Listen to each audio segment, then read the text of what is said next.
तो जगदीश ने मुझे बताया कि ये लोग आदिवासी लोग 8 अगस्त 2022 को एसपी ऑफिस में आए थे वहां पर दाहोद, और वहां पर आकर के इन्होंने, एक लेडीज थी, टीचर थी, उसकी ट्रांसफर का कोई प्रॉब्लम था, तो उसने एक कंप्लेंट कराने के लिए गई डीपीओ के खिलाफ, जिला प्राथमिक शिक्षण अधिकारी के विरुद्ध फरियाद आपवा माटे गए। तो ये लोग क्या करते हैं कि जनरल कैटेगरी का जो पुलिस ऑफिसर होता है उसके पुलिस स्टेशन में जाके कंप्लेंट करते हैं, ताकि अगर वो कंप्लेंट ना ले तो ये लोग उसके खिलाफ में कंप्लेंट कर सकते हैं। આવું કેમ કીધું? હું તમને કહું, કાયદામાં જોગવાઈ છે એટ્રોસિટી એક્ટની સેક્શન 4। આ સેક્શન 4 એવી છે કે તમારી ઉપર જ્યારે કોઈ તમારા સમાજના એસસી એસટી હોવાના કારણે કોઈ અત્યાચાર થાય છે અને તમે એટ્રોસિટી એક્ટનો ગુનો દાખલ કરવા માટે પોલીસ સ્ટેશનમાં જાવ છો અને પોલીસવાળા તમારી ફરિયાદ નથી લેતા, તો સેક્શન 4 હેઠળ એ પોલીસવાળા વિરુદ્ધ તમે ફરિયાદ કરી શકો, પણ એ પોલીસવાળો એસસી એસટી ના આપવો જોઈએ। આ ચાલી પૂરું શકે છે। મેં ઘણા એસસી એસટી સિવાયના અધિકારીઓની વિરુદ્ધમાં ડીવાયએસપી હોય, પીએસઆઈ હોય, પીએસઆઈ આવે, ઘણાને વિરુદ્ધમાં ફરિયાદ ઠોકી છે, દોડાયા છે बिल्कुल डर वगैरह नहीं।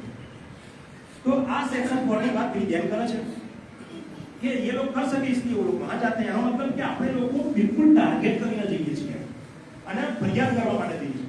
પછી એ પોલીસ સ્ટેશન में ये लोग जाते हैं, फिर ये लोग क्या करते हैं, 90% लोग આપણા સમાજના 90% લોકો એટ્રોસિટી એક્ટ ની ફરિયાદ સામાવાળાને બ્લેકમેલ કરવા માટે કરીએ છીએ।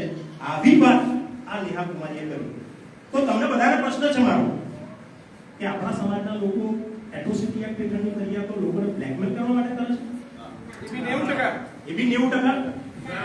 કોઈ એક બે ફરિયાદ કદાચ થઈ હોય ભૂલે ચૂકે તો એના માટે 90% પીપલ એસસી એસટી લોકો જે છે એને સાંકળીને જ્યારે આ બેરા પ્રકારની વાત કરતી હોય અને એ વાત કલેક્ટરના હોદ્દા ઉપર બિરાજમાન થઈને સમગ્ર એસસી એસટી સમાજ માટે કરતી હોય, તો તમે વિચાર કરો કે જે વ્યક્તિ કલેક્ટર તરીકે એસસી એસટી સમાજના લોકોનું કલ્યાણ કરવાનું હોય, આ લોકોના સારા કામો કરવાના હોય, તો એ વ્યક્તિના મગજમાં જ્યારે એસસી એસટી માટે આટલું ઊંડાણપૂર્વકનું ભરેલું હોય તો એ આપણા સમાજ માટે શું કામ કરશે? કરી શકશે?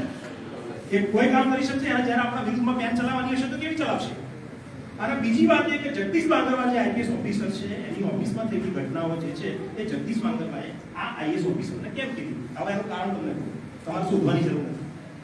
એનું કારણ એવું છે કે આ બેન એ સમયે દાહોદમાં ડીડીઓ હતી, જિલ્લા વિકાસ અધિકારી, અને જે જિલ્લા પ્રાથમિક શિક્ષણ અધિકારીની વિરુદ્ધમાં ફરિયાદ થઈ એ જિલ્લા પ્રાથમિક શિક્ષણ અધિકારી ડીડીઓના તાબાનો કર્મચારી કહેવાય। બરાબર છે? એક દિવસે રાત્રે આ બેન જે છે એ પેલી ફરિયાદ ના થાય એટલા માટે આઈએસ તરીકે આઈપીએસ ના કોન્ટેક્ટમાં આખી રાત હતી। કેમ કહું છું આ વાત? કારણ કે ફરિયાદ કરાવવા માટે અને પોલીસનું ગળું દબાવવા માટે જનાર વ્યક્તિઓ જે છે એ આ નરેન્દ્ર પરમાર અને આ પ્રવીણ ઠાકોર જે વાત કરે છે ને, ये लोग कंप्लेन करने गए थे, ये लोग नहीं, ये दो लोग, ये बैठा है, ये और ये આ બે લોકો છે। અને આ બે લોકો જ્યારે ફરિયાદ કરવા માટે કે ત્યારે તમારી જાણકારી માટે કહી દઉં, છાતી ઠોકીને કહું, નાર્કો એનાલિસિસ ટેસ્ટની તૈયારી સાથે કહું કે અમને ડીએસપી કચેરીમાં 10 લાખ રૂપિયાની ઓફર કરવામાં આવી। કેટલી ઓફર? કોના દ્વારા? બાંગરવા। છેડતીની મેટરમાં આપણી બેન અને છેડતીની મેટર એટલે કેવી છેડતીની મેટર? એક પ્રાથમિક શિક્ષિકાને એવું કહેવામાં આવે છે કે તારે તારી ગાગરી ઊંચી કરીને મારી પાસે આવવું પડશે। આવું આપણા સમાજની એક બેન વિશે જ્યારે કોઈ જિલ્લા પ્રાથમિક શિક્ષણ અધિકારી વાત કરતો હોય અને આપણા રૂવાડા જો ઊભા ના થઈ જાય તો આપણું જીવન, આપણી જવાની બધું જ જીવન લાયક નથી। આપણે બધાએ ગળા ભાવ કરીને મરી જવું જોઈએ, સુસાઇડ કરી લેવું જોઈએ। અને એટલા માટે જ એ આઈપીએસ સાથેના જે સંબંધોના કારણે આ બેન જે કનેક્શનમાં હતા એ આપણે ફરિયાદ થવા દેવા માંગતા નહોતા અને મેં એને ધમકી આપી जिला पुलिस बना कि कल 9 अगस्त है, 9वीं अगस्त विश्व आदिवासी दिवस, और कल दाहोद में 3 लाख लोग से ज्यादा लोग आने वाले हैं। आदिवासी लोग, और जिस महिला की आप कंप्लेंट नहीं ले रहे हो उस महिला को कल सुबह में हम वो ट्रक के ऊपर बिठा देंगे और आप देखना कि ये ट्रक आपकी एसपी ऑफिस में जाती है कि पुलिस स्टेशन में जाती है कि ये आदिवासी लोग कहां जाते हैं, ये आप देख लेना। कानूनी संघर्ष करवो અને લડાઈ લડવી એ આપણો કાનૂની સંવૈધાનિક અધિકાર છે। જ્યારે તમારી કોઈ વાત ના માની શકે તમે સંઘર્ષ કરી શકો, એની સામે તમે આંદોલન કરી શકો, મજબૂત રાઈટ છે। અને આ વાત મેં કરી કે ડરા ધમકા કેમ કે એ ડરા ધમકાવાની ફરિયાદ આપી અને એ બાબતે એ બેને હાલમાં એ જે ફરિયાદ થવા દેવાના પ્રયત્નો હતા ને એ બાબતે એ જે ભોગ બના બેન છે એમણે ગુજરાતના મુખ્યમંત્રીને, રાજ્યપાલને, ચીફ સેક્રેટરી આ બધાને ફરિયાદ આપી અને એ ફરિયાદમાં પણ નેહા કુમારી અને જગદીશ માંગરવાની આ જે હકીકત હતી એ રાત્રે જે અમારી સાથે ફરિયાદ ના આપવા માટે જે અમને આનાકાનીઓ કરવા માંગી, અમને જે લાંચ રિશ્વતની ઓફર કરવા માંગી, આ બધી હકીકતો ગુજરાતના મુખ્યમંત્રીને લેખિત સ્વરૂપે જ્યારે આપવામાં આવી છે અને ગુજરાતના મુખ્યમંત્રી જ્યારે એના આઈપીએસ અને આઈએસ ઓફિસરની કોઈ તલાટી 100 રૂપિયા ને સિક્યુરિટી કેસ તે પાડી દેવા ચાલ તારે જેલમાં જવાનું છે અને કોઈ આઈએસ આઈપીએસ ઓફિસર તમને લાખો રૂપિયાની ઓફર કરે, કરોડો રૂપિયાનો ભ્રષ્ટાચાર કરે, એમના વિરુદ્ધમાં કંઈ નહીં।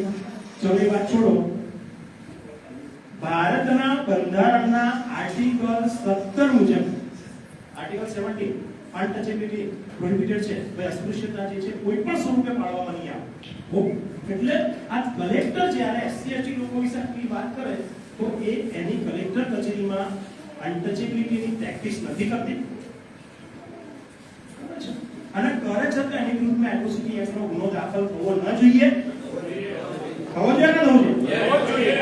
અમે લોકોએ આપણા ભાઈ જિગ્નેશભાઈ ના બધા સાથે મળીને મહીસાગરના જિલ્લા પોલીસ વડાને ફરિયાદ આપી છે। 15 દિવસથી વધારેનો સમય થઈ ગયો એને, આજ દિન સુધી ગુનો દાખલ થયો નથી। આ એ મતલબ છે કે કોઈ આઈપીએસ આઈએસ સરહદી અધિકારીની વિરુદ્ધમાં કોઈ ગુનો દાખલ કરવો તો સરકારમાંથી પરમિશનો લેવી પડે, પરવાનગીઓ લેવી પડે અને પરવાનગીઓ લઈને પછી ફરિયાદ દાખલ થાય, પણ ના દાખલ થાય એવું તો ના હોય। ગુનેગાર એના બધા જ ગુના માટે સરખો, દરેક વ્યક્તિ સરખો, અને દરેક વ્યક્તિ જ્યારે સરખો હોય મારી પ્રાસંગિક એફઆઈઆર થાય હા અને જિગ્નેશભાઈ ત્યાં જઈ બેઠા હોય અને આસામની અંદર એફઆઈઆર થાય, ધારાસભ્ય ઉપર એફઆઈઆર થાય, ધારાસભ્ય અને સમગ્ર સમાજનો અવાજ જે બને છે એ અવાજ બનતા ધારાસભ્યની વિરુદ્ધમાં ત્યાં ફોલ્સ એફઆઈઆર થાય છે, ખોટી ફરિયાદ અને જેલમાં નાખી દેવામાં, અહીંયાથી લઈ જવામાં આવે બાઇક લઈને પાછા, જેમાં અત્યારે ટીબલ જામીન મળી જાય, જે બિલેબલ પ્રકારના ઓફેન્સ હોય, ઓછી સજાની જોગવાઈ વાળા ગુનાઓ હોય, એમ છતાં અહીંથી લઈ જવામાં આવે, તાઇફાઓ કરવામાં આવે અને જો જિગ્નેશભાઈ પર ફરિયાદ થતી હોય તો કલેક્ટર તેની સામે કંઈ જ નથી, છે કે તો આ ફરિયાદ દાખલ થઈ નથી। તમને બધાને એવી વિનંતી છે કે જો હવે આ પ્રકારે આપણે બધા 24 કલાક સહન કરવાનું કરીશું તો આવનારો સમય એવો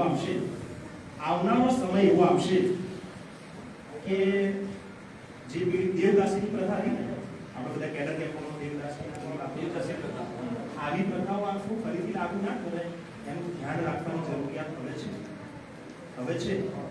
એટલે પોતાની ચિંતા કર્યા વગર, જેલમાં જવાની ચિંતા કર્યા વગર, કોઈ જેલમાં ખાલી દેશે એવી ચિંતા કર્યા વગર નરેન્દ્ર પરમાને છોડાવી નથી 24 કલાકની અંદર, ચિંતા નહીં કરવાની અને લાંબુ રહેવું પડે તો હા હવે ફરિયાદ કરવા માટે આવ્યા, ફરિયાદ નથી લેતા એટલા માટે મોટી સંખ્યામાં ભેગા થયા છે, યોગની તમામ સંખ્યા પણ તમે કહો છો। તો આ સંજોગોમાં આગામી 6 ડિસેમ્બરે મહીસાગર જિલ્લામાં કલેક્ટરની વિરુદ્ધમાં એફઆઈઆર થાય, ગુનો દાખલ થાય, એ માટે આપણે બધા જ વ્યક્તિઓએ અહીંયાથી ખૂબ મોટી સંખ્યામાં મહીસાગર જિલ્લામાં જવાનું છે, લુણાવાડા આપણે બધાએ પહોંચવાનું છે અને લુણાવાડા પહોંચીને આ મહીસાગર કલેક્ટરની વિરુદ્ધમાં ફરિયાદ દાખલ થાય તો ભવિષ્યમાં કોઈ પણ આઈપીએસ આઈએસ અધિકારી આપણા સમાજની મા બેન દીકરીની ઇજ્જત લેતા પહેલા 100 વાર વિચાર કરે। તમને બધાને વિનંતી છે કે તમે બધા જ ખૂબ મોટી સંખ્યા અત્યારના ગામડાઓમાંથી, શહેરોમાંથી, ગોડામાંથી, બધી જગ્યાએથી આદિવાસી સમાજના ભાઈઓ છે, એસસી સમાજના તમામ ભાઈઓ છે, આ બધા જ લોકો જે છે એટ્રોસિટી એક્ટ હેઠળના ગુનાઓ આપણા સમાજના લોકો ઉપર અત્યાચાર થાય ત્યારે જ આપણે દાખલ કરીએ છીએ. એટલે જ્યારે આપણને ખોટા કહેવામાં આવ્યા છે, આ વસ્તુને આપણે બધા સહન કરી લઈએ નહીં. અને આ નેહા કુમારી જે છે એને છઠ્ઠીનું દૂધ યાદ ના કરાવી દઈએ તો એટલે આપણે બધા જ 6 તારીખ લખી દેવાની તારીખ ઘરે જઈને 6 ડિસેમ્બર ડોક્ટર બાબા સાહેબ આંબેડકરનો નિર્વાણ દિવસ. એટલે ડોક્ટર બાબા સાહેબ આંબેડકરના નિર્વાણ દિવસે જો આ પ્રકારે સમાજની બેન દીકરીના અત્યાચાર બાબતે જો આપણે ઉભા થઈને ત્યાં જઈશું ને તો ડોક્ટર આપણે એવું માનતા નહીં આત્મા પરમાત્મામાં આંબેડકર વાગ્યો છે એટલે પણ કદાચ એવું કંઈ હોય બાબા સાહેબ જે છે એમનો આત્મા હોય ને પણ એમના જે કરેલા કાર્યો જે છે એમના કરેલા કાર્યો જે છે ને એ કાર્યોને એમણે જે કીધું તો મેરા કારવા આગે बढ़ना શકો તો કોઈ બાત નહીં ના રોક દેના તો બાબા સાહેબનો કારવા આગળ વધ્યો છે એવું આપણા બધાને ખુશી છે. બાબા સાહેબનો રથ આપણે બધા આગળ વધારી શકીએ છીએ એવું આપણને બધાને પોતાને થશે. એટલા માટે તમને બધાને વિનંતી છે, મારા તો ખાલી સ્વાગત પ્રવચન જ કરવાનું હતું પણ અંદરનો આત્મા જાગી ગયો, બોલી ગયો, સોરી.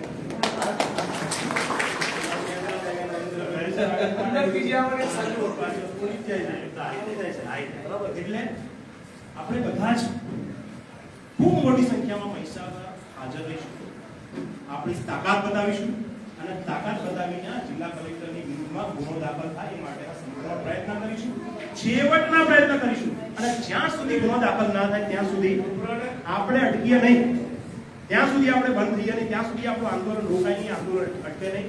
અને અહીંયા બેઠેલા જે બધા જ વ્યક્તિઓ સ્ટેપ બાય સ્ટેપ તમને બધી હકીકતો કહેશે. આટલું કહીને મારી વાત પૂરી કરું છું. જય ભીમ, જય ભારત.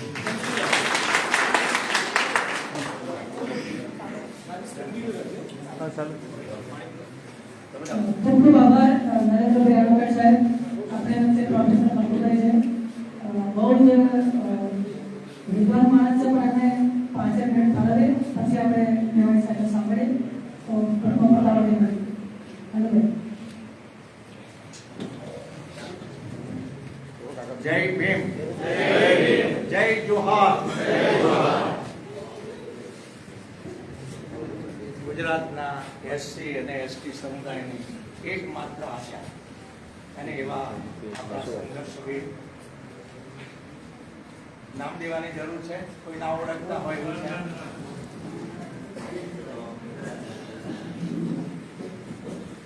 નરેન્દ્રભાઈએ બહુ વિગતવાર વાત મૂકી છે આપણી સમક્ષ. હું મનોવિજ્ઞાનનો અધ્યાપક રહ્યો છું એટલે લોજિક અને સાયકોલોજી મેં ભણાયા છે. અને આ જે વાત જે અત્યારે થઈ છે એને હું સાયકોલોજી અને લોજિકના સંદર્ભમાં મિત્રો તમારી પ્રોફાઇલ ઉપર શેર કરો એટલે એમાં રહેલા જે તથ્યો છે એ આપણા સુધી પહોંચી શકે. પહેલી વાત તો એ છે કે આ ઘટનામાં કોઈ એક બે અનુભવના કારણે સમગ્ર જાતિ માટે કે સમગ્ર સમુદાય માટેનું જે સામાન્યીકરણ કરવામાં આવ્યું છે ત્યાં લોજિકના સિદ્ધાંતોનો ભંગ થાય છે. એ સામાન્યીકરણ થઈ શકે નહીં. એક બે અનુભવો કદાચ થયા હોઈ શકે, એના આધારે 90% કેસો આ પ્રકારના થાય છે. એવા પ્રકારનો જે આક્ષેપ કરવામાં આવ્યો છે એ આક્ષેપને આપણે સદંતર રીતે વખોડી કાઢવાનો છે, એને લોજિક સમર્થન આપવું નથી. બીજી વાત એ છે કે જે હિણપત ભર્યા જે શબ્દ પ્રયોગો થયા છે જિગ્નેશભાઈ, એ શબ્દ પ્રયોગો કોઈ એક જ વ્યક્તિ માટે થયા છે એવું નથી. અને આ લડત જે છે એ કોઈ એક વ્યક્તિ માટેની પણ નથી, સમગ્ર એસટી અને એસટી સમુદાય માટેની. અને આ જિગ્નેશભાઈ લડે છે એ આપણા બધા વતીથી લડે છે, એટલે આપણા બધાના એક પ્રતિનિધિ તરીકે કામ કરી રહ્યા છે. પણ આ લડતને હું માત્ર એક જિલ્લા પૂરતી સીમિત ગણતો નથી. સમગ્ર ગુજરાતના એસટી સમુદાય કે એસટી સમુદાય, સમગ્ર ભારતના એસટી કે એસટી સમુદાય, હું માનું છું લગભગ 30 કરોડ જનતા સામેનો આ એક માનસિક અત્યાચાર છે. અને આ અત્યાચાર સામેની લડત આપણે સાથે મળીને કરવી જોઈએ. હવે હું વાત કરતો હતો મનોવિજ્ઞાનના સંદર્ભમાં. કેટલીક વખત કેટલીક વ્યક્તિઓના માનસિક સ્વાસ્થ્ય જ્યારે જોખમાય છે ત્યારે આવા હિણપત ભર્યા નિવેદનો થાય છે અને એ ઘણી કમનસીબ ઘટના છે કે આવા ઉચ્ચ સ્થાનો પર બિરાજેલી વ્યક્તિઓ જ્યારે એમની કક્ષા, એમનું સ્થાન, એમનું માન અને એમના મોભાથી નીચે ઉતરીને આવા નિમ્ન કક્ષાના હિણપત ભર્યા વિધાનો જ્યારે કરતા હોય ત્યારે હું માનું છું કે આપણા ત્યાં આવેલા માનસિક સ્વાસ્થ્ય કેન્દ્રોમાં એમની ભરતી કરાવી જોઈએ. બીજી એક મહત્વની વાત છે, હું બહુ લાંબુ બોલવાનો નથી કારણ કે જિગ્નેશભાઈને સાંભળવાના છે, પણ મહત્વની એક વાત મારે કહેવી છે કે સંઘર્ષો કરીએ છીએ એટલે પરિણામો ના મળે એવી નિરાશા કોઈએ રાખવાની જરૂર નથી. જિગ્નેશભાઈ, આપને તો બહુ ખ્યાલ હશે કે છેલ્લા 3-4 દિવસથી ગાંધીનગરમાં અધિકારીઓ માટેની અને પદાધિકારીઓ માટેની ચિંતન શિબિર ચાલી રહી છે અને એ ચિંતન શિબિરમાં આપણા માનનીય મુખ્યમંત્રીશ્રીએ આ અધિકારીઓશ્રીને એવી સૂચના આપી છે કે જનતાના પ્રતિનિધિઓ જ્યારે આપની સમક્ષ આવે ત્યારે એમની સાથે બહુ વિવેકપૂર્ણ વ્યવહારથી એમના પ્રત્યુત્તર તમારે વહાળવાના છે અને કોઈને હિણપત દ્રષ્ટિથી, વિનમ્રતાથી તમારે એમની સામે પેશ આવવાનું છે. આ શબ્દ પ્રયોગો એમણે કર્યા છે, આ ગઈકાલના શબ્દ પ્રયોગો છે. એટલે હું એમ માનું છું કે જે નિરાશાવાદી સૂરો કોઈ પ્રકટ કરતા હોય તો એ ચેતી જાય.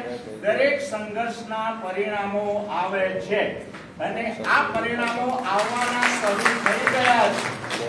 આ પરિણામો આપણને સૂચિત કરે છે કે માનનીય મુખ્યમંત્રી શ્રી જ્યારે આવી સૂચના અધિકારીઓને આપી રહ્યા છે ત્યારે આપણે સમજવું જોઈએ કે અત્યારે જે ચાલી રહેલી જે ઘટનાઓ છે આ પગ કામ કરી શકે નહીં એવી સ્થિતિમાં પણ જે આટલા ગામડાઓ ખંડે છે એનું પરિણામ કદાચ હું આ જોઈ રહ્યો છું અને હજુ એ સિવાયના પરિણામો માટે આપણે લાંબો સંઘર્ષ કરવો પડશે અને સંઘર્ષ જો ન કરીએ તો આપણને પરિણામ મળવાના નથી.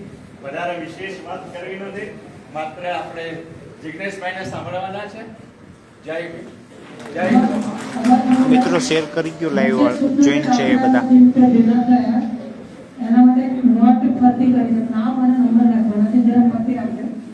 આપણે વચ્ચે પારકી સાહેબ છે, પ્રવીણભાઈ પારકી, એ પણ બહુ મોટું નામ છે આપણા જિલ્લાનું. જય ભીમ, જય જોહાર, જય જોહાર. એ મંચમાં આદિવાસી જરૂર હોતી નથી મારે વિનંતી પારકી સાહેબ તમારા શબ્દોની મંચ પર લડાયક યોદ્ધાઓ સંવિધાન બચાવવા માટે થઈને એસસી સમાજને બચાવવા માટે થઈને નીકળેલા જિગ્નેશભાઈ તેમજ મારા એસસી ભાઈઓ, ઓબીસી ભાઈઓ, એસટી ભાઈઓ, ખાસ કરીને મારે એક જ કહેવું છે, માર ખાવો છે,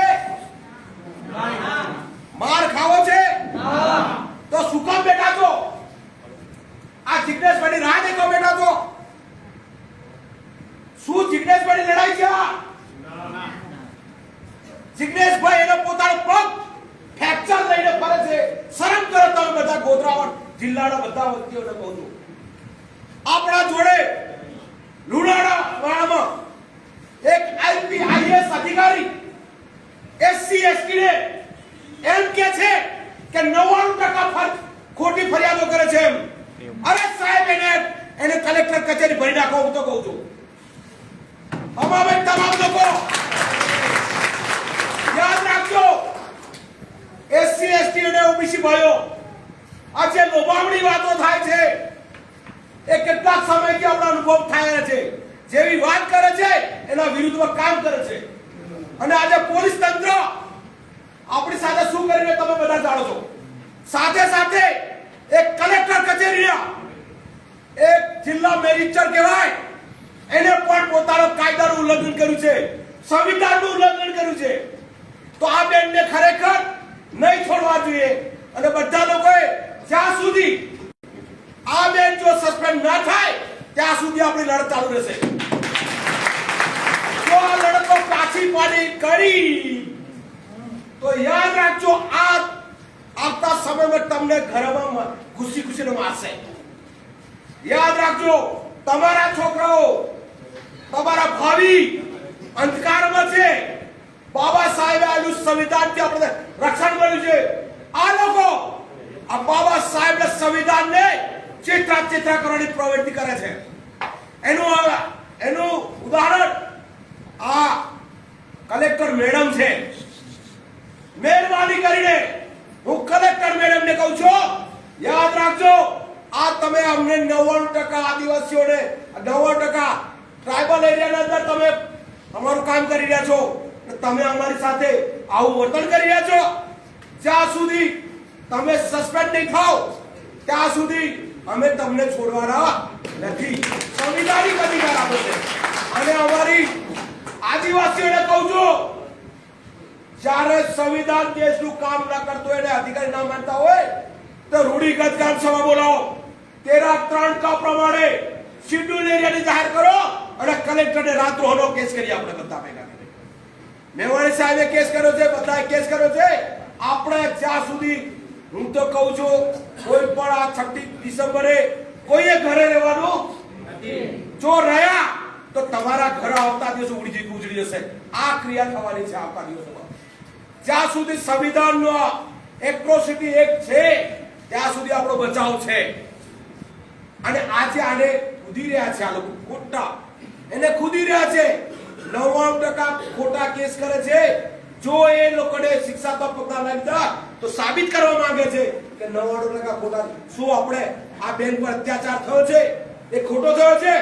અહીંયા ભરવાડો મારે છે, અહીંયા આપણા જો અત્યાચાર થાય છે, ધરણા કરવા છે, ખોટા કરીએ છીએ, તો પછી આપણે બોલવું જોઈએ કલેક્ટર શ્રીને કે અહીંયા એટ્રોસિટી એક્ટ પ્રમાણે જે ગુના થાય છે એ ગુનામાં આપણે એમને શિક્ષાત્મક પગલાં થવા જોઈએ. કલેક્ટર મેડમે એ જ વાર્યા હૃદયથી અને આ એટ્રોસિટી એક્ટ પ્રમાણે લડી લેવા માટે મૂળ માટે પૂરેપૂરા આપણે ધરણા કરવા પડે, જે પણ કરવું પડે એ બધું કરવા આદિવાસી સમાજ તૈયાર છે. જય બેન, જય જોહાર. હવે આપણી વચ્ચે જે હેતુ અને જે કાર્ય માટે જિગ્નેશભાઈ મેવાણી સાહેબ ઉપસ્થિત થયા છે, આપણે ધ્યાનપૂર્વક એકદમ શાંત ચિત્તે અને એકદમ મોબાઈલ સાયલેન્ટ રાખીને એમના એક શબ્દને સાંભળવાનો છે. બહુ જ વિદ્વાન ધારાસભ્ય છે, ક્રોસમાં જતો રહો ને પેલામાં દેખાય છે, રિફ્લેક્ટ થાય છે બારી. સામાજિક યોગદાન પણ છે. આપણી વચ્ચે ઉપસ્થિત જે જામ ક્રોસમાં રિફ્લેક્સ આવે છે. આપણે સમક્ષ રજૂ કરશે. જય ભીમ, જય ભીમ, ઓકે. જય ભીમ સાથીઓ, જય ભીમ, જય ભીમ. બંને હાથ ઊંચા કરીને લાગવું જોઈએ. ડોક્ટર ભીમરાવ બાબા સાહેબ આંબેડકરની સેનાના સિપાહીઓ બેઠા છે. બંને હાથ ઊંચા કરીને એકદમ પાવરથી જય ભીમ, જય ભીમ, જય જય જય જય જય ભીમ, जोर से बोलो जय भीम, मैं भी बोलूं जय भीम, तुम भी बोलो जय भीम. अब तमाम साथियों નો ખૂબ ખૂબ આભાર. તમારી લાગણી અને પ્રેમ હું સમજી શકું છું, પણ ફક્ત મારા માટે નહીં,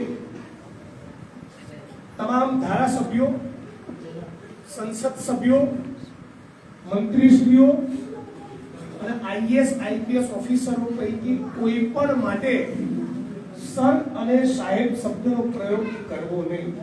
સાહેબ તો કબીર છે. મારો પગાર એ જનતાના ટેક્સ પરથી થાય છે. કલેક્ટર ગોધરા અને મહીસાગરનો પગાર પણ તમારા અને મારા ટેક્સ પરથી થાય છે. એક નહીં 17.5 વખત નોકર નોકર અને નોકર છે. આ ચૂંટાયેલા જનપ્રતિનિધિઓ અને નોકરોના માથે ચઢાયા ને એમાં આપણી આ દશા થઈ છે. Yes, right. એટલે નરેન્દ્રભાઈ કાલે ધારાસભ્ય થાય અવાજ તો એમને માનનીય નરેન્દ્રભાઈ કહેવાના.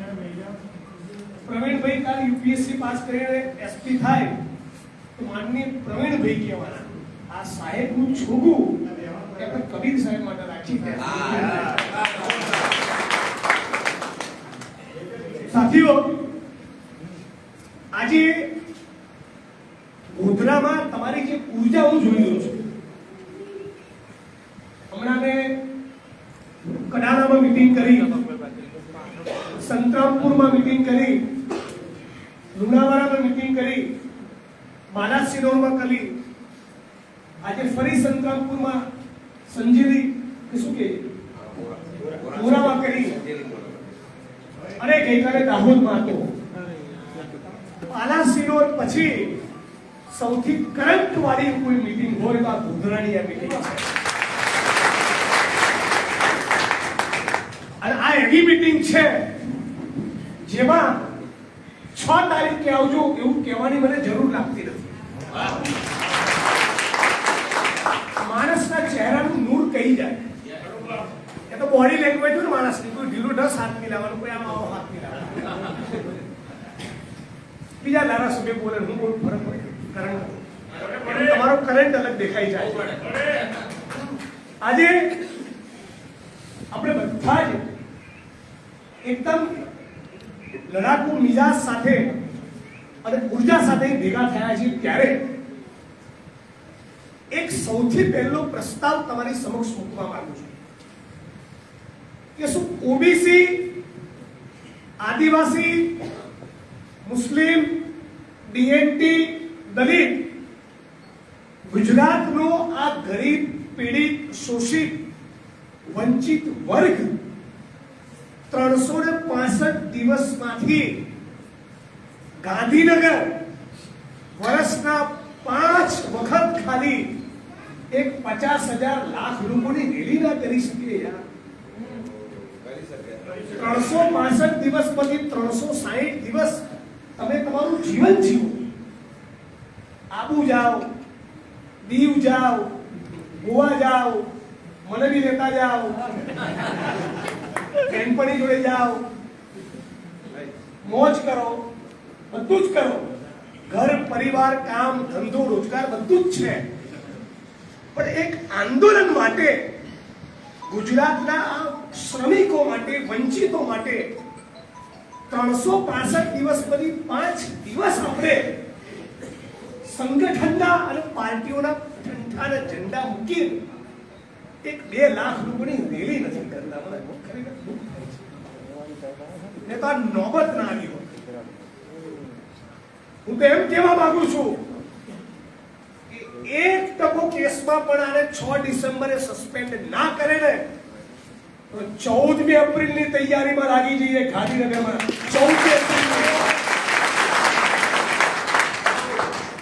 પણ આના છોતરા કાઢી નાખવાના છે. એટલા માટે કે આ પાંડિયન, આ નેહા, આ બધાને ઘમંડ સવાર છે. આ ઘમંડ ઉતારવો બહુ જરૂરી છે. કેમ કે 30 વર્ષથી ભારત ભૂમિના સૌથી મોટા ગદ્દારો આ આરએસએસ વાળા અને એની ભાજપ સરકાર બદલે નહીં એટલે બહુ અલગ પ્રકારની એમને ચરબી કૂદી રહી છે. અને દર દિવસે આ દેશના ઇતિહાસમાં ના થયું એક એવું કાળું કામ દર 2 દાડે 4 દાડે કરે છે. એટલે તમે કલ્પના ના કરી, કોઈક બોલિવૂડનો માણસ એવી ફિલ્મ બનાવે અને એ ફિલ્મમાં એવું ચિત્રણ થયેલું હોય કે એક રાજ્ય હતું અને રાજ્યમાં નકલી અદાલત ચાલતી, નકલી જજ હતો, સિંચાઈ વિભાગની કચેરી નકલી, ધારાસભ્ય નકલી, ધારાસભ્યનું પીએ નકલી, સીએમઓ નો અધિકારી નકલી, પીએમઓ નો અધિકારી નકલી, સરકારી કચેરીની સાથે ટોલ નાકું નકલી, અંબાજીમાં માતાજીનો પ્રસાદ નકલી. આવું કોઈએ ડીવાયએસપી નકલી, જજ નકલી, આવું કોઈએ પિક્ચર બનાવ્યું હોય તો આપણને એવું થાય કે પિક્ચર છે બરાબર સમજમાં આવું પીપલ ના હોય, આવું તો હોતું છે. આપણને એવું થાય કોઈ સિનેમા બી આવું બનાવે તો આપણને વાત ગળે ના ઉતરે. આપણને એવું લાગે કે સાવ રિયાલિટીથી વિમુખ, સાવ વાસ્તવિકતાથી વિપરીત ઉપર ચડાવેલું પિક્ચર બનાવે. આપણને એવું લાગે પૈસા પડી જાય. અને આ ખરેખર બધું થઈ ગયું કે ના?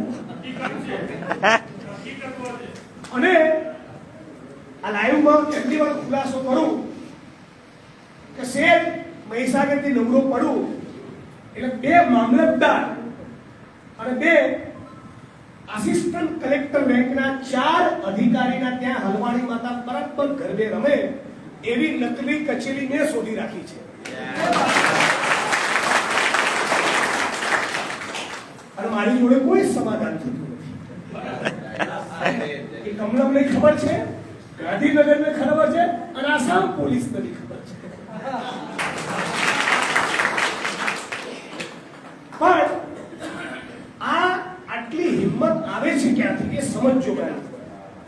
તમને આજે આપણે આટલી મોટી સંખ્યામાં ઉપસ્થિત છીએ ત્યારે ખુલીને વાત કરવા માંગુ. મારા જિગ્નેશ મેવાણીના પરિવારમાં મારા આડોશ પાડોશમાં નહીં, મારા કાકા કાકીના ત્યાં, ફઈ ફુવાના, મામા માસીના ત્યાં નહીં, મારા પોતાના સીધા ઘરમાં મારા પરિવારના કોઈ એક સદસ્યનું ખૂન થાય તો ગુજરાતમાં 100% સચોટ તપાસ કરે એવો મને ભરોસો બેસે એવો એક પણ દલિત આઈપીએસ નથી. ના સાંભળ્યું હોય, ના સમજ્યું હોય તો ફરી રિપીટ કરું. મારા ફેમિલી મેમ્બર તરીકે કોઈનું ખૂન થાય તો એટલા વાહિયાત, થર્ડ ક્લાસ, નિમ્ન કક્ષાના, કરોડરજ્જુ વગરના લુચ્ચાઓ દલિત સમાજમાંથી આઈપીએસ ને આઈએએસ થયા છે કે એકાદને બાદ કરતા એકનું પણ ચરિત્ર અને જમીન એવું નથી કે મને ન્યાય આપે. અને આ બધા લોકોને જેવી યુપીએસસી અને જીપીએસસી પાસ કરે એટલે આપણા સમાજનું ઘરેણું બનાવીને આવી જગ્યાએ બોલાવીને આપણે પોખી જા, ધંધો પહેલા બંધ કરી દો. અને આદિવાસી અને દલિત સમાજમાંથી આ પાલકીભાઈ જેવાનું સન્માન કરો જે તમારા આત્મસન્માનની લડાઈ લડે છે. ગોધરામાં, દાહોદમાં, પંચમહાલમાં, લુણાવાડામાં, અમદાવાદમાં, બરોડામાં, રાજકોટમાં, બોટાદમાં, ભાવનગરમાં, અમરેલીમાં, સાબરકાંઠામાં, સુઈગામમાં, નખત્રામાં કોઈ પણ જગ્યાએ દલિતો ઉપર, વંચિતો ઉપર, ઓબીસી ઉપર, આદિવાસી ઉપર અત્યાચાર, જુલ્મ કે અન્યાય થાય તો આપણા જે આંબેડકરવાદી અને આદિવાસી અને જે બહુજન સંગઠનો લડે છે એનું સન્માન કરતા શીખો, નહીં તો તમને ઘરમાં ધોકા મારશે. આપણી જે સાચી મૂડી છે એને આપણે ઓળખી જ નહીં શકતા. અરે ફૂટેલી કારતૂસોની આરતી ઉતારીએ છીએ આપણે. તો તમારી જોડે સેવા ગાઈ ગયો પછી શું ચિંતા કરો? અને એનું પરિણામ શું આવ્યું? આ ભાઈ જુનાગઢ એસપી છે અને એમણે ફ્રોડ કર્યું એટલે આના ફ્રોડની તપાસ દારૂ જુગારમાંથી ભરપૂર કમાનારા સાબરકાંઠા એસપી ના. અને આ બેની ઉપર હો પાવડા વાળા એવો સીઆઈડી ક્રાઇમમાં પાંડિયન બેઠો. એટલે તપાસ ક્યાં જાય? એટીએસ માં, સ્પેશિયલ ઓપરેશન ગ્રુપ એસઓજી માં, અમદાવાદ, સુરત, બરોડા, રાજકોટ ક્રાઇમ બ્રાન્ચમાં, સીઆઈડી ક્રાઇમમાં, સીબીઆઈમાં, હાઈ પ્રોફાઇલ કેસ હોય તો નેશનલ ઇન્વેસ્ટિગેટિંગ એજન્સી એનઆઈએ માં. આ બધી જ સંસ્થામાં આખી નોકરીની કારકિર્દી દરમિયાન કરોડોના બંડલ છાપીને બેઠેલો ભ્રષ્ટ માણસ જ 99% બેઠો હોય છે. એટલે તપાસમાં કુલડીમાં ગોળ ભાગ્યા સિવાય કશું કરે નહીં. રાઈટ. તમે સમજી લો પરિસ્થિતિ. આવું ને આવું બધા જ રાજ્યોમાં છે. આખી સિસ્ટમ એ ફ્રોડ બની ચૂકી છે. હવે આની ઓછી પકડવા માટે તમે જેને ચૂંટીને મોકલ્યા એ હાવ હારાપુદા. એમનામાં પાણી નહીં, ભલીવાર નહીં, 8 ચોપડી પાસ જાતિ અને ધર્મની રાજનીતિ કરીને વિધાનસભાના સંસદમાં બેઠા અને નખોદ વાળીમાં ખાધીશું. એટલે તમને ખાસ કહેવા માંગુ છું, આ પરિસ્થિતિ બદલાતા સમય લાગશે. આ રાતોરાત બદલાશે નહીં. તો આની આ પરિસ્થિતિ બદલાય, સજ્જન, નોન કરપ્ટ, જેને એક પાંચિયું ભ્રષ્ટાચારનું કમાવામાં રસ ના હોય એવા ધારાસભ્યો, સંસદ સભ્યો, મંત્રીઓ, આઈપીએસ આઈપીએસ અધિકારીઓ આવે, એ સમયગાળા દરમિયાન આપણે શું કરવું પડે? આપણે આપણી સંગઠનની તાકાત ઉપર રોડ ઉપર ઉતરવું પડે. એના સિવાય કોઈ વિકલ્પ બચતો નથી. હવે એક સેકન્ડ માટે કલ્પના કરો કે આ આદિવાસી સમાજના ભાઈ છે, દલીલ ખાતર, અને પેલા બદલી કેમ્પમાં લંપટ કેરેક્ટર લેસ શિક્ષકે જે અભદ્ર અશ્લીલ માગણી, સેક્સ્યુઅલ ફેવર્સની માગણી જે દીકરી સાથે કરી આપણી, એ દીકરીનું જાહેરમાં અપમાન કર્યું. આ ભાઈએ કીધું શું શબ્દ વાપર્યા હતા, મને બોલતા શરમ આવે છે. એ તો ક્યાં જશે, ઘાઘરી ખોલી નાખશે. આનું દાંત એટલે તમે વિવેક ગુમાવી દેશો ભાષાનો, એટલો ગંદો શબ્દ એને વાપર્યો છે. અને એવી મેટરમાં એસપીને શરમ નથી આવતી કે દીકરીને સપોર્ટ આપવાનો હોય, હૂંફ આપવાની હોય, ગમે તેવું ચપળબંધી મંત્રી હશે ને કોઈ નહીં છૂટ. ચાલો, આવો એક અધિકારી નથી બચ્યો ભારત ભૂમિનો. આ ગુજરાતની અંદર હાલત તો જુઓ ગુજરાતની. એક અધિકારી તો કેટલી ઉમ્મીદોથી ડોક્ટર બાબા સાહેબ આંબેડકરે અનામત આપી, અને સાવ ફૂટેલી કારતૂસ જેવા જે મામલતદારો, પ્રાંત અધિકારીઓ, કલેક્ટર ને એસપી આપણે બનાવ્યા છે. તમને જાહેરમાં કહું, રેપ અને મર્ડર જેવી સિરિયસ મેટરમાં જિગ્નેશભાઈ જરા બહુ ટાઈટ ના કરતા, આવું ફોન કરતા લાજતા નથી મને. હા, દલિત સમાજના વ્યક્તિની લાશ પડી હોય, હું લડવા બેઠો હોઉં તેમ ગાડી 2 દાડા 3 દાડાથી મોરચો માંડીને બેઠો હોઉં નાયા ધોયા વગર, અને આ લુચ્ચાઓને ફોન કરતા શરમ નથી આવતી કે જિગ્નેશભાઈ હવે ના જતા ને, અને જાઓ તો કે ખાલી બાઈટ આપીને નીકળી જતું ને. શું બોલો છો? આવા માણસોને આપણે પોંખીએ છીએ યાર. અને આ લોકો 35 વર્ષે 40 વર્ષે નિવૃત્ત થાય અને બરાબર લાગે કે હવે નિવૃત્તિના 10 મહિના બાકી, એટલે તરત સમાજ યાદ આવે. એટલે શું કરે? સાંભળો શું કરે? પેલા ગામડે જાય અને કે મોટાનું બનાવું.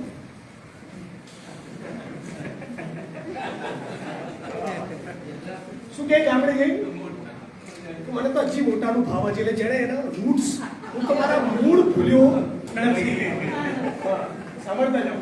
પછી સમૂહ લગ્નમાં 21,000 લખાવે, અને તેજસ્વી તારલાના સન્માનને 51,000 લખાવે, અને 2 ફોલ્ડરનું કઈ રાખ્યું હોય એટલે ટકાટક ભરત ભરેલી સાલ એને ઓઢાડે, અને આવું મસ્ત મજાનું ફૂલ આપે, જેને 35 વર્ષ દલિતોના બૂચ માર્યા હોય એને. અને પછી હવે લાગે કે ધીમે રહીને સમાજમાં એક એન્ટ્રી લીધી, એટલે કોઈ જિગ્નેશભાઈ જેવાને પકડે અને કોઈ રમણભાઈને જેવાને પકડે. એક કમલમમાં ટિકિટ માંગવા જાય, અને બીજું કોંગ્રેસમાં રાજીવ ગાંધી ભવનની ટિકિટ માંગવા જાય. એટલે એક અમદાવાદની એસઆરવાની ટિકિટ માંગે અને બીજું દાણી લીધવાની માંગે. આના સિવાય આપણે કાંઈ ધંધો કર્યો નથી. પછી તમને આ ડાબીસોનો પરિચય કરવાવું, અને બધા મારી સામે મજા આવે વડગામમાં. સાંભળો છો? મને ચૂંટણીમાં પાડવા એક આઈપીએસ અધિકારી તળિયા ચાકુ સરકારનો એને સુપારી લીધી કે હું હરાઈશ મેં માની, બદલા મને સારું મુશ્કેલ જોઈએ. મેળ ના પડ્યો હજી નહીં. પણ આવા ધંધા કરે છે. હવે આદિવાસી સમાજનો અને દલિત સમાજનો એક ભ્રષ્ટ કલેક્ટર અને એક ભ્રષ્ટ આઈપીએસ એસપી, પાર્ટીને નરેન્દ્રભાઈ સાંભળજો, બધા ફોકસ રાખજો 2 મિનિટ.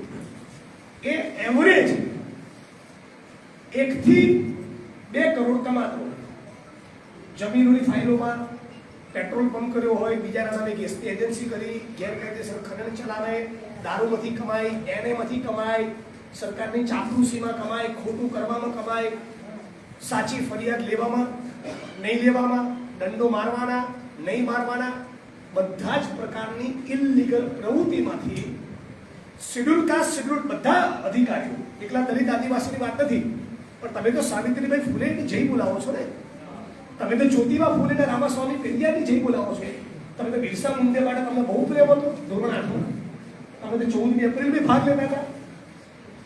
એ અધિકારી દલિત જે આદિવાસી છે એ મહિને જે 2-2 કરોડની પ્રેક્ટિસ કરે છે, એ 2 કરોડની પ્રેક્ટિસના 20% એટલે કેટલા થયા? 40 લાખ માંથી આનાથી સારું પુસ્તકાલય બને કે ના બને? હવે નરેન્દ્રભાઈને સાબરકાંઠાના આદિવાસી સમાજના કે દલિત સમાજના વ્યક્તિ હોય અને 3 વર્ષ સાબરકાંઠા મળ્યું હોય એટલે દુનિયાની દારૂની લાઈનો ચાલે છે, બરાબર, અને 3 વર્ષ ગઈ 12 36 મહિના રહે તો એની ભ્રષ્ટાચારની 60% 70% મૂડી અકબંધ રાખી દે તોય ગુજરાતના 36 તાલુકામાં આનાથી મોટી લાઇબ્રેરી બનાવે કે ના બનાવે? આ ગદ્દારો આવું પણ કરવા તૈયાર નથી. સમજો છો ને? હવે આવા એક જ એસપી ને કલેક્ટરની વાત કરી, આવા ફેંકી દેતા ગુજરાતમાં 25 જણા છે. એક તાલુકો ના બચ્યો હોય, ખાલી 5 વર્ષ, 6 વર્ષથી એમને એક પાઈ આપવાની નહીં, એમના ભ્રષ્ટાચારનું 60% 70% નાણું અકબંધ, એમના ભ્રષ્ટાચારનું પાપનું ભેગું કરેલું 60% 70% નાણું અકબંધ, અને 5 જ વર્ષ સમાજની લાઇબ્રેરી ઊભી કરવામાં મદદ કરવાની, 6 વર્ષે એક પાઈ આપવાની નહીં, તોય ગુજરાતમાં 250 પુસ્તકાલય બિરસા મુંડા અને બાબા સાહેબના નામે બની ગયા હોત.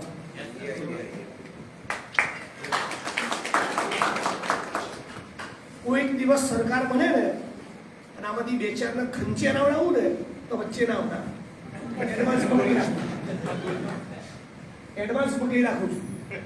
કોઈક દિવસ સરકાર બદલાય અમને બરાબર કૂટતા હોય ને અને ત્યારે હું ન્યુટ્રલ થઈ જાઉં ને, તો આમની 2 ફાઇલ ખોલાવડાવું ત્યારે વચ્ચે કોઈ ના આવતા. આ દલિત સમાજને એડવાન્સમાં કહેવા માંગુ છું.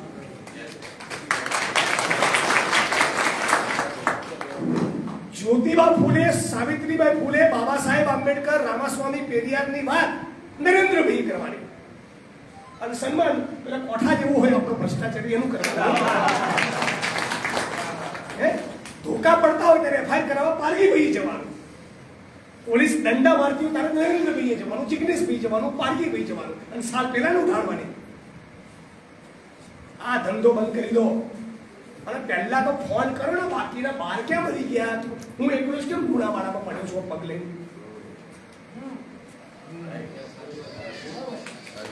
દલિત અને આદિવાસી બેકગ્રાઉન્ડના ધારાસભ્યો, સાંસદ સભ્યો ગણતો નથી, ખાલી ધારાસભ્યો આદિવાસી દલિતના 40 છે.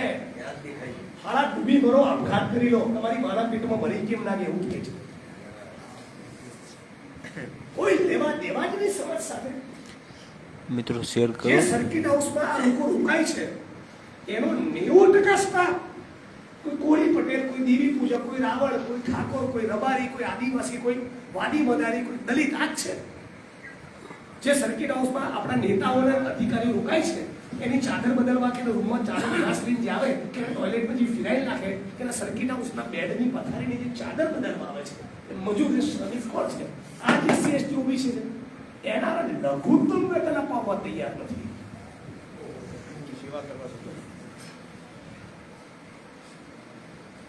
શું કંગાળ પરિસ્થિતિ છે આપણી? આના માટે અનામત નથી. એક વાત કહું, આટલા બધા કેમેરા ચાલુ છે ને, આ ચાલુ કેમેરાઓની સાથે કહું છું, એટલે તમે મારા તમામ વિડીયો છેલ્લા 10 વર્ષના કાઢો, ઉનાથી અત્યાર સુધીના કાઢો. હું ખાસ બહુ અનામત વિશે બોલતો નથી, કેમ ખબર? આવી નમાલી પ્રજા પેદા કરી છે. પણ તમારો કોન્સ્ટેબલ મદદ કરશે, તમારો હેડ કોન્સ્ટેબલ મદદ કરશે, તમારો PSI ને PI મદદ કરશે, SP થયો એટલે ગયો. આદિવાસી અને દલિત સમાજનો સેક્શન ઓફિસર હશે, નાયબ મામલતદાર હશે, મામલતદાર હશે, ટીડીઓ હશે, ક્લર્ક હશે, બેંકમાં હશે, LICમાં હશે, એ કર્મચારી વર્ગ હજી એને ફૂલેની બાબા સાહેબની પેરિયાદની વાત કરવામાં, વાંચવામાં, એનો પ્રચાર પ્રસાર કરવામાં, એની પુસ્તિકાઓ છપાવવામાં અને 14 એપ્રિલની ઉજવણીમાં જિગ્નેશભાઈ કંઈ હોય તો મને કહેજો. આવું પૂછવામાં આ નાનકડા કર્મચારી વર્ગ હજી રસ છે, પણ કલેક્ટર થયો એટલે ગયો. એટલે પહેલા તો આને બરાબર ઓળખી લેજો. બીજી વાત, આટલી બધી મેટર્સમાં મારી જોડે અંગત ફાઇલો બહુ આવે છે. દલિત સમાજના નાયબ મામલતદારોની, મામલતદારોની, આસિસ્ટન્ટ ટીડીઓની, ડેપ્યુટી ટીડીઓની, આ બધા જ આદિવાસી ઓબીસી દલિત સમાજના નાના કર્મચારીની આ કમલમમાં બેઠેલા RSS વાળા ગદ્દારો એ જ્યારે એમને ટાર્ગેટ કરતા હોય ત્યારે પાછા આપણા સિનિયર પ્રિન્સિપલ સેક્રેટરી આદિવાસી દલિત ગાયા, ત્યારે ગાયા. એક ભાઈ, એક IPS અધિકારી આપણે એક પેટરમાં ભરાયા હતા, એટલે બીજા 3-4 ઓફિસર જોડે ફોન કરાયા શેડ્યુલ કાસ્ટના પાર્ટી કે જિગ્નેશભાઈ આમાં છોડો ને, આમાં તમે આપણો પેલો માણસ છે, એમ બહુ સરસ આપણો માણસ છે. બધું આ આપણા માણસને જિગ્નેશભાઈ ચૂંટણી લડતા હોય કે આંદોલન કરતા ત્યારે યાદ નહીં આવતી. જિગ્નેશભાઈ ચૂંટણી લડતા હોય વડગામમાં કે આંદોલન કરતા હોય ત્યારે મને પેલો કોન્સ્ટેબલ યાદ કરે છે. ત્યારે આપણો PSI, PI, TDO કે મામલતદાર કે નાયબ મામલતદાર, સેક્શન ઓફિસર કે બેંકર કે LIC કે ONGC નો કર્મચારી યાદ કરે છે. આ સાહેબો કેમ યાદ નથી આવતી? ત્યારે એ શું કીધું, મારા પર જિગ્નેશભાઈ સરકારની નજરે ચડી જવાય તો તમે લંડનમાં અને અમેરિકામાં પૈસા પાર્ક કરો છો અને કરોડોના હવાલા પાડો છો, ત્યારે સરકારની આખી નહીં ચડાવો નહીં, ચોરના દીકરાઓ. હે, તમારી ક્લેરિટી લાવી દો, કોણ તમારું છે અને કોણ તમારું નથી એની પાક્કી ખાતરી થઈ જાય, જેથી તમારા મગજમાં કોઈ કન્ફ્યુઝન રહેશે નહીં. આ આટલી મેટર બની આપણા દલિત અને આદિવાસી સમાજના ભારતીય જનતા પાર્ટીના એક માણસે, એક MP MLA ખાનગીમાં WhatsApp ફોનમાં એવું નથી કીધું, બરાબર હોય જિગ્નેશભાઈ અમારથી બોલાયું નથી પણ કઈ હોય તો કહેજે. એક માણસે નંબર જાહેર કરો પારગીભાઈ, બધા જ આદિવાસી અને દલિત સમાજના તમામ ધારાસભ્ય, સંસદ સભ્યોના મોબાઈલ નંબર 24 કલાક આખા ગુજરાતમાં વાયરલ કરો અને કાલથી બધાને ઉગાડી શરૂ કરો કે બે તે મોમાં મગભર્યા છે, બોલ છે ના બોલ. બરાબર છે. કરીશું કેમ્પેન? પાક્કું કરશો ફોન? અપશબ્દ અને ગાળ નેહા કુમારી જેવું ના બોલવું. નેહા કુમારી જેવા સંસ્કાર આપણા નથી, એટલે આપણે વિવેકપૂર્વક એસર્ટિવ મજબૂત દલીલ કરવી એની આગળ. તું કેમ બોલતો નથી મારા ભાઈ, આનો જવાબ આપ. આજે હું ફરિયાદી બન્યો છું, સાંભળો ભાઈ એક મિનિટ. આજે ત્યાં ફરિયાદી લુણાવાડા પોલીસ સ્ટેશનમાં હું બન્યો છું, અમે જોડે ડ્રાફ્ટ કરેલું. તો બાકીના શેડ્યુલ કાસ્ટના 12 ધારાસભ્ય બને ને ફરિયાદી, બરાબર? આદિવાસી સમાજના 27 MLA બધી જે ભારતીય જનતા પાર્ટીના હોય, ઇવન મારી પાર્ટીના હોય, બને ફરિયાદી. કેમ ફરિયાદ દાખલ નથી કરી? એક દલિત IAS IPS પણ ખાનગી એવું નથી કીધું કે જિગ્નેશભાઈ આ તો તમે સાચું પાડ્યું છે, આવું તો ના જ ચાલે, અમે અંદર ખાને કહીશું. ઓફિસરો કોઈ જ નહીં. આજે સાયલન્સ છે આ લોકોનું, બરાબર સમજો શું કહેવા માંગુ છું. આ જે આ લોકોનું મૌન છે એ કેમ મૌન છે ખબર છે? કેમ કે તમે મૌન છો. તમે કાલથી ઉઘરાણી ચાલુ કરો ને એમને રેલો લાવી દો, આ જવાબદારી તમારી છે. રેલો મહીસાગર બહુ રહી છે, રોજ 5 ફોન થાય તો એમને જરા અક્કલ ઠેકાણે આવે. હવે તમે જોયું હશે ગુજરાતમાં, દાહોદમાં, આખા ગુજરાતમાં લગભગ 150 થી વધારે પોલીસ સ્ટેશનમાં ફરિયાદો થઈ. આપ જાણો છો? આપ જાણો છો કેટલા લોકોને ખબર છે? આટલું જો કરો. 150 થી વધારે પોલીસ સ્ટેશનમાં ફરિયાદો થઈ નેહા કુમારીની સામે 22 તારીખ શુક્રવારના દિવસે. એ બધા ફરિયાદ કરનારા કોણ? આદિવાસી અને દલિત સમાજના ધારાસભ્યો અને સંસદ સભ્યો નહીં, દલિત આદિવાસી ઓબીસીની વંચિતોની લડાઈ લડનારા આંબેડકરવાદી અને આદિવાસી સંગઠનો એ જ લડે છે, એ જ બોલે છે. એટલે જે બી વોટ માંગવા આવે ને બરાબર ઝાટકો પેલા આપણા કરી કરીને પંપાડ્યા છે ને મૂછ મારી દીધું આપણું. આજે બાકી આની હિંમત છે નહીં થાય. આ સરકાર શું મેસેજ આપી રહી છે ખબર ને? મારો તમારા ધમ પછાડ્યા, અમે નેહાનો વાળ વાંકો નહીં કરીએ, તો આપણો બી ટણી હોવી જોઈએ. નેહાનો નહીં, તારી સરકારનો વાળ વાંકો કરી બતાવીશું.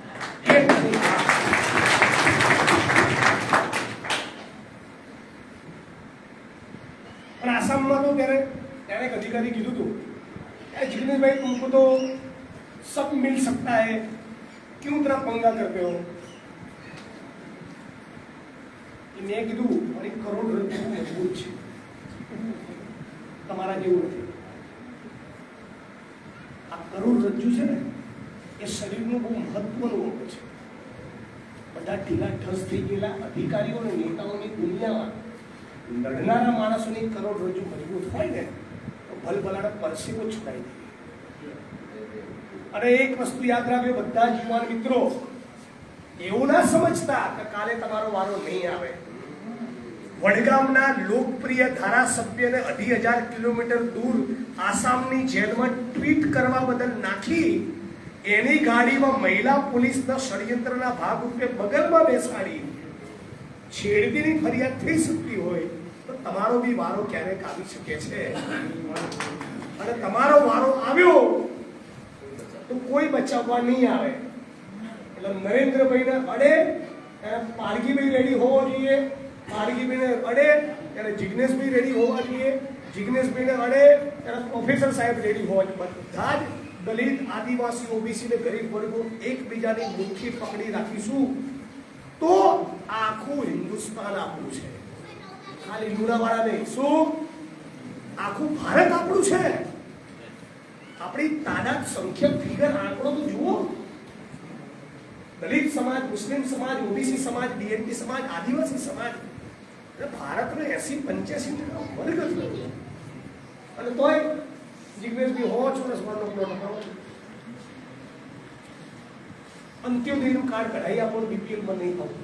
આજ આ નેહા કુમારી જેને બદતમીજી કરી ભાઈ, એ જે કલેક્ટર કચેરીમાં બેસે છે, એ કલેક્ટર કચેરીના પાયામાં દાહોદના, ગોધરાના, પંચમહાલના આદિવાસી કડિયા મજૂરોનો લોહીનો પરસેવો છે. તારા બાપેની વાળો પરસેવો. આખા ગુજરાતના તમામ પોલીસ સ્ટેશન, તમામ મામલતદાર ઓફિસ, તમામ પ્રાંત કચેરી, તમામ કલેક્ટર ઓફિસ, તમામ એસપી કચેરી, અહીંથી અમદાવાદ ગાંધીનગર જતો રોડમાં વચ્ચે આવતા બધા ફ્લાયઓવરની ડાબે જમણેની તમામ hotel, mall, multiplex, tower, shopping centre, સોસાયટીઓ, ફ્લેટ્સ, ટેનામેન્ટ, એપાર્ટમેન્ટ, આ દરેકના પાયામાં ગુજરાતના આદિવાસી કડિયા મજૂરોનો લોહીનો પરસેવો છે.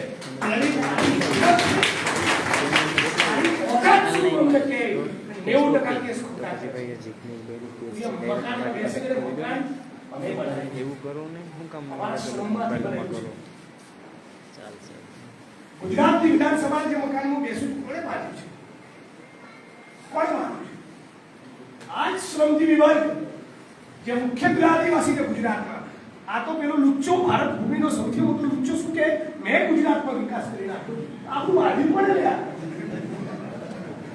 જે આદિવાસીઓએ દલિતો ઈટોના ભઠ્ઠામાં કોણ શેકાય કે એસસી એસટી ઓબીસી, અને વિકાસ કોણે કર્યું કે મોદી. સેન્ટિંગનું ચળતર પ્લાસ્ટરનું કામ કોણ કર્યું કે એસસી એસટી ઓબીસી, અને વિકાસની ક્રેડિટ કે મોદી. નાલી અને ગટર કોણ સાફ કરે તો વાલ્મીકી સફાઈ કામદાર, અને વિકાસ કે મોદી. એટલે બાકીના બધા ઘાસ ખાવા છે. અદાણીના, અંબાણીના ચાકુ સિવાય કઈ નથી. આ આરએસએસ ને તમે બરાબર સમજજો ભાઈ. આ 3 વાક્યો મને યાદ રાખજો, 3 વાક્યો અચૂક યાદ રાખજો. એક, આરએસએસ બીજેપી અને નરેન્દ્ર મોદી એ સૌથી વધારે કોઈ નેતાને નફરત કરતા હોય તો એ છે ડોક્ટર ભીમરાવ બાબા સાહેબ આંબેડકર. યાદ રાખજો, આરએસએસ, બીજેપી અને નરેન્દ્ર મોદી સૌથી વધારે કોઈ નેતાને નફરત કરતા હોય તો એ છે ડોક્ટર ભીમરાવ બાબા સાહેબ આંબેડકર. બે, આરએસએસ, બીજેપી અને નરેન્દ્ર મોદી સૌથી વધારે કોઈ પુસ્તકને નફરત કરતા હોય તો એ છે ભારતનું સંવિધાન. અને આરએસએસ, બીજેપી અને નરેન્દ્ર મોદી સૌથી વધારે કોઈ નીતિને, કોઈ યોજનાને નફરત કરતા હોય તો આદિવાસી, ઓબીસી અને દલિતોને મળનારી અનામત. આ અનામત વિરોધી છે, આ સંવિધાન વિરોધી છે, આ આંબેડકર વિરોધી છે. આ તો ભારત ભૂમિના ગદ્દારો, આરએસએસ વાળા, એમના બાપે બી 52 વર્ષ સુધી દેશમાં તિરંગો નથી લહેરાયો. સ્વતંત્રતાના આંદોલનમાં ના ગાંધીના સરદાર જોડે હતા, ના પેરિયાર ફૂલે આંબેડકર જોડે હતા, ના ભગતસિંહ સુખદેવના રાજગુરુ જોડે હતા, ના સુભાષચંદ્ર બોઝ જોડે હતા. તો હતા ક્યાં? જ્યારે અંગ્રેજો ગોળીબારમાં ભગતસિંહને શોધતા ત્યારે આ લોકો મુખબીરી કરતા હતા, ચાપલુસો. આ એમનો ગદ્દારીનો ઇતિહાસ છે. અને આ લોકો આપણે રાષ્ટ્રભક્તિ શીખવાડવાનું કહે છે. હે, મેઘાલય ભારતીય જનતા પાર્ટીનો ઉપાધ્યક્ષ, એનું નામ બર્નાર્ડ. પ્રોફેસર સાહેબ, ભારતીય જનતા પાર્ટીનો ભારત માતા કી જય તમારા મારા કરતા વધારે જોરથી બોલનારો આ નેતા બર્નાર્ડ એ આરએસએસ ના લોકો સ્ત્રીઓ સાથે સેક્સ લીલા માણે એના માટે આખું ફાર્મ હાઉસ ચલાવતો પકડાયો. અને એમાં પોલીસે જ્યારે રેડ કરી, જાંચ એજન્સીઓએ, તો 18 વર્ષની નાની ઉંમરની 6 દીકરીઓ મળી. મતલબ કે રેપ કરાવતા હતા, નિયમિત રેપ. આટલા કેમેરા સામે એમને તો નહીં બોલતો ને.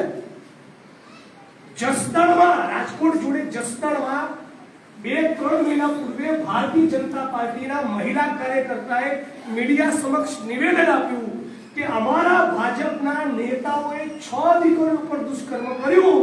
પોલીસ વિગતો લેવા તૈયાર હોય તો વિગત આપવા તૈયાર છું. ખુલ્લેઆમ.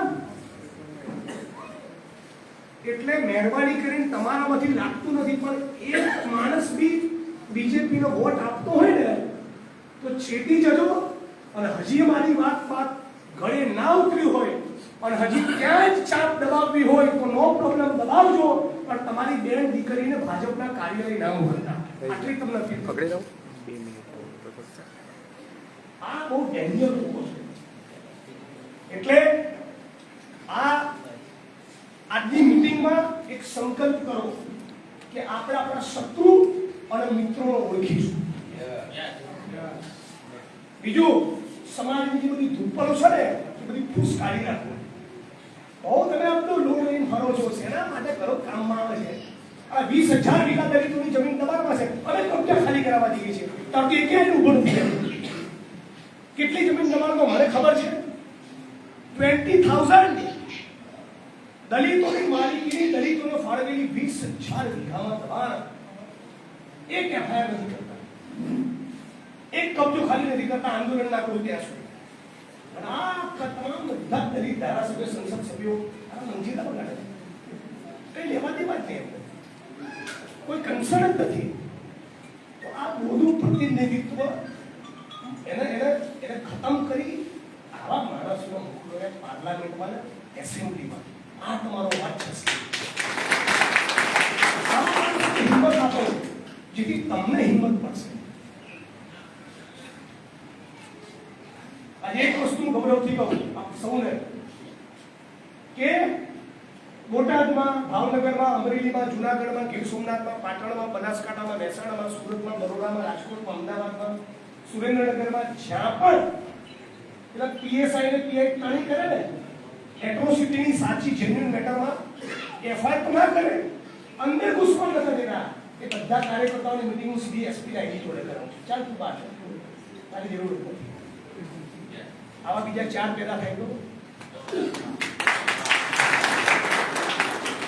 600 કરોડની લેન્ડ પુનાકાળથી અત્યાર સુધી 600 CR માર્કેટ પ્રાઇસ થઈ, એવી 600 કરોડની 2,500 વીઘા જમીન ખાલી કરાઈ 40 વર્ષમાં. 40 વર્ષથી ગુંડા કેટલા વર્ષથી, એક જગ્યાએ 24 વર્ષથી, એક જગ્યાએ 36 વર્ષથી, એક જગ્યાએ 41 વર્ષથી. બહુ ચરબી. એવું કહેતા તો તારા નેવાણીને છાપી નાખી, એટલે ખોવાઈ ગયા. આવા બીજા 4 માણસ ઉભા કરો જેનું જમીન જીવે છે, જેને વંચિતોની લડાઈ લડવી જ છે, જેને ગરીબ કમજોર વર્ગનો અવાજ બનવું જ છે. આવા માણસને તાલુકા ડેલિગેટ બનાવો, જિલ્લા ડેલિગેટ બનાવો, કોર્પોરેટર બનાવો, ધારાસભ્ય બનાવો, સંસદ સભ્ય બનાવો. અને આ બધું બનાવ્યા પછી પણ રોડ ઉપર તો ઉતરવું જ પડશે. એનો કોઈ વિકલ્પ નથી કે તમે આમ ઇન્સાન તરીકે જીવતા હો કે ધારાસભ્ય તરીકે. લડવું તો પડશે. અને એટલે જ ડોક્ટર બાબા સાહેબ આંબેડકરે કીધેલું, શિક્ષિત બનો અને મામલતદાર થઈને ઘેર બેસો.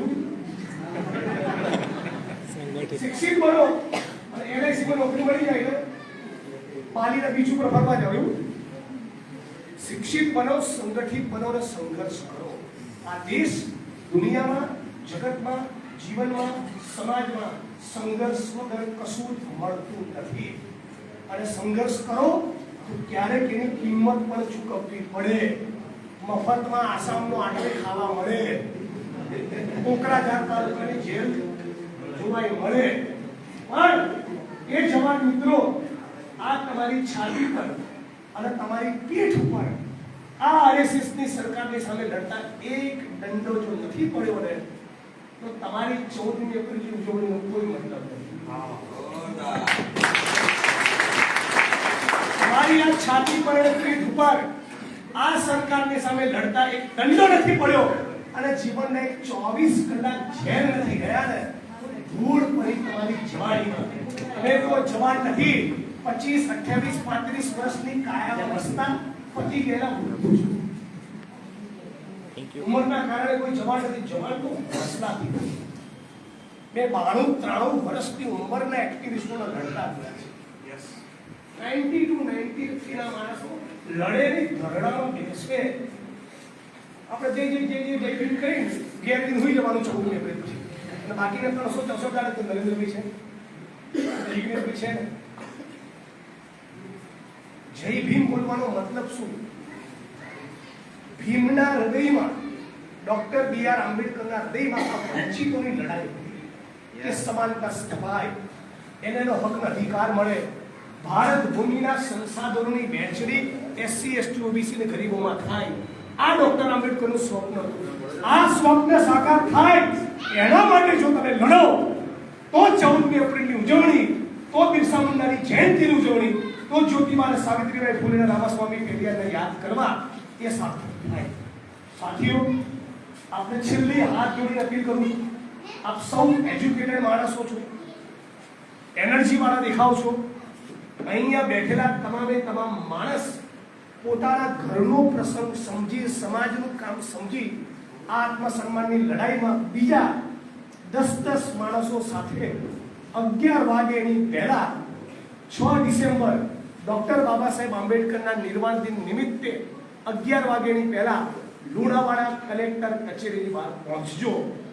તો જેથી મને લાગે કે તમે ખરેખર તમારા દીકરાની, તમારા ભાઈની થોડી રિસ્પેક્ટ કરો છો. જય મારી રિસ્પેક્ટ તમે આપેલા ફૂલ કે મને ઉઘાડેલી શાલમાં નથી. બરાબર? ડોક્ટર બાબા સાહેબ આંબેડકર માટેનો પ્રેમ વંચિતોની લડાઈ લડવામાં છે, ઘરની દિવાલને વાદળી રંગે રંગવામાં નહીં. ડોક્ટર બાબા સાહેબ આંબેડકરનું સ્ટેચ્યુ બનાવવામાં નહીં. એમના નામમાં, એમની સ્મૃતિમાં લાઇબ્રેરી બનાવો. અને પાછી એવા અધિકારી તૈયાર કરજો કે બે ધોકા અમને ના મારે. એટલે આપ સૌ 6 તારીખે પૂરેપૂરી તાકાત સાથે આવશો ને? મને વચન આપો છો? એક વિડીયો બનાવી અમારી સાથે બધા પોતાના સ્થાન ઉપર ઉભા થાવ, મુઠ્ઠી પાડી લે. બરાબર, ટાઈટ મુઠ્ઠી વાળે ઇન્કલાબ કરતા એવું લાગે. ભાઈ તમે ઓલી બાજુ વહી આવજો. તમારા હા, અમે આવાજથી આ બરાબર પાવરથી બોલો. એક માણસ, એક પણ માણસ અવાજ રહી ના જાય. અમે ગુજરાતના ગોધરા શહેરના દલિત આદિવાસી ઓબીસી સાથે મળીને જ્યોતિબા ફૂલે, બિરસા મુંડા અને બાબા સાહેબ આંબેડકરના નામે આજે પ્રતિજ્ઞા લઈએ છીએ જીવનમાં કરી ભાજપને વોટ આપીશું નહીં, જીવનમાં કરી આરએસએસ ની શાખામાં પગ મૂકીશું નહીં અને જ્યાં સુધી આઈએસ નેહા કુમારી સામે નક્કર પગલા ભરવામાં આવે નહીં ત્યાં સુધી એની સામે લખવાનું અને લડવાનું બંધ કરીશું નહીં. જય ભીમ, જય બિરસા, જય ફૂલે, इंकलाब इंकलाब भी तो ये लड़ाई है, ये धरती अपने आप की नहीं किसी के बाप की. लड़ेंगे जीतेंगे, इंकलाब जिंदाबाद. जय भीम साथियों. આપણે ગંદી બહુમતી સાથે ગંદી સંખ્યામાં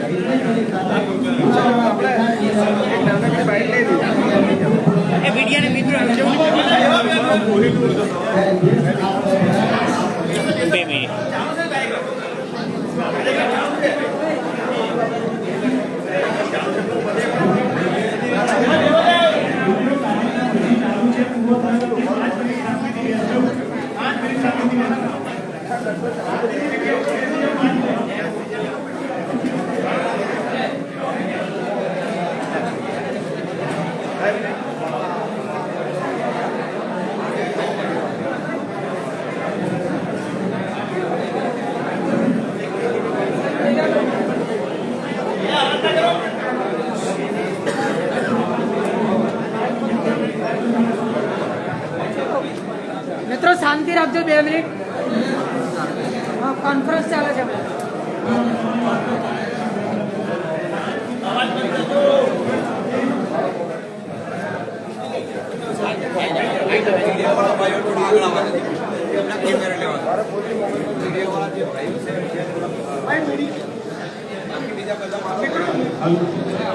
મિત્રો મીડિયાની બાઇક ચાલુ છે, 5 મિનિટ ખાલી તમે શાંતિ જાળવજો.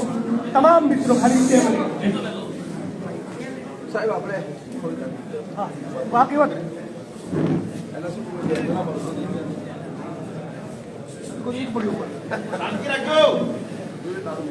હવે સવાલ પૂછો, હું બોલીશ.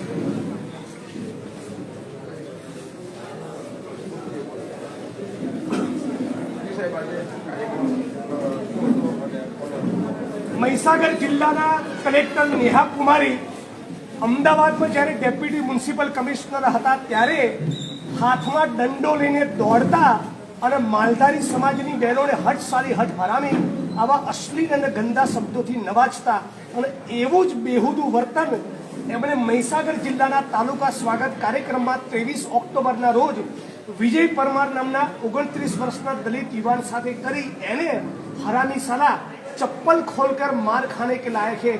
ફરી આવા ગંદા શબ્દો એના માટે પ્રયોજ્યા. વકીલી में चप्पल खोलकर मार खाने के काम करते हैं આવી ચપ્પલથી મારવાની વાત વકીલો માટે કરી અને સમગ્ર ગુજરાત અને ભારતના દલિત અને આદિવાસી સમાજનું અપમાન કરવાના બદ આશયથી 90% દલિત અને આદિવાસી એટ્રોસિટીઝના કેસ બ્લેકમેલિંગ માટે કરે છે આવી જાતિવાદી કોમેન્ટ કરી છે. આ તમામની વિરુદ્ધમાં મેં એમની સામે સસ્પેન્શન અને ખાતાકીય પગલાંની સાથોસાથ સ્થાનિક પોલીસ સ્ટેશન લુણાવાડા ટાઉનમાં એમની સામે ગુનો દાખલ કરી એમની ધરપકડ કરવામાં આવે એવી માંગણી કરી છે. આજે વાતને 3 અઠવાડિયા થયા છતાં રાજ્યની ભાજપ સરકાર ક્યાંક ને ક્યાંક આવા જાતિવાદી અધિકારીને છાવરવા માંગતી હોય. સમગ્ર ગુજરાતના દલિત આદિવાસી ઓબીસી સમાજમાં ખૂબ આક્રોશ છે. 2 દિવસ પૂર્વે અમદાવાદના અને ગુજરાતના 150થી વધારે તાલુકા પોલીસ સ્ટેશનમાં એમની વિરુદ્ધ 0 નંબરથી પોલીસ ફરિયાદની માગણી કરવામાં આવી અને 6 ડિસેમ્બરના દિવસે ડૉક્ટર બાબા સાહેબ આંબેડકર નિર્વાણ દિન નિમિત્તે સમગ્ર મહીસાગર જિલ્લા અને સિવાયના પણ તાલુકા જિલ્લામાંથી હજારો લોકો એમને સસ્પેન્ડ કરી એમની સામે ગુનો દાખલ કરવામાં આવે એની માંગણી સાથે ઇન્કલાબ કરવાના છીએ. દિનેશભાઈ, મહારાષ્ટ્ર અને ઝારખંડનું પરિણામ આવ્યું છે ત્યારે પેટા ચૂંટણીમાં ગુજરાતની વાવ અત્યારે ગુજરાતના દલિત આદિવાસી ઓબીસી સમાજની ખોપડી અને નેહા કુમારીની સામે એવી ગરમ છે કે મહારાષ્ટ્રની ચૂંટણીના માઠા પરિણામો પણ અમારા મોરલને એક અણુ બરાબર ડાઉન કરી શકવાના નથી. બીજું, નેહા કુમારીએ એક વાત કરી હતી કે એમના આ ઘટના પછી તેઓએ એક ઇન્ટરવ્યૂ આપ્યો હતો મીડિયા સામે. તેમાં તેઓએ કહ્યું હતું કે જિગ્નેશ મેવાણી દ્વારા મારું આખું નામ લેવામાં આવ્યું છે, જેમાં તેમની અટક ભૂલે જે અટક છે તેને એમણે મારા નામનો પ્રયોગ કર્યો નથી. પ્રયોગ કર્યો હોત તો હું સામે કેવો પ્રયોગ કરી શકું છું એનો પૂરો પરિચય કરાવે. અને બીજું, મારી શુદ્ધ જાણકારી મુજબ જો એ પ્રેસ કોન્ફરન્સ એમણે સરકારી પ્રોપર્ટીમાં સરકારી કચેરીમાં કરી હોય તો એના માટે પણ રાજ્ય સરકારની મંજૂરી લેવું પડે એવું all India service conduct rule જણાવે છે. પણ મૂળ વાત એ છે કે જિગ્નેશભાઈ ઉપર પ્રતિક્રિયા આપવાના બદલે હરામી સાલા શબ્દનો પ્રયોગ સરકારી કાર્યક્રમના મંચ ઉપરથી છોકરો દલિત સમાજનો છે જાણવા છતાં 4 લોકોની ઉપસ્થિતિમાં કેમ કર્યો અને શા માટે વકીલોને ચપ્પલથી મારવાની વાત કરી અને શા માટે સમગ્ર ભારતના દલિત અને આદિવાસીઓનું અપમાન કરી એ 90% કેસ બ્લેકમેલિંગ માટે કરે છે. આવું બોલવું એ એટ્રોસિટીની કલમ 318 અને 3S તેમજ અન્ય કલમ મુજબ ગુનો બને છે. આના મુદ્દે તાકાત હોય તો રિએક્શન આપે. Okay sir, thank you.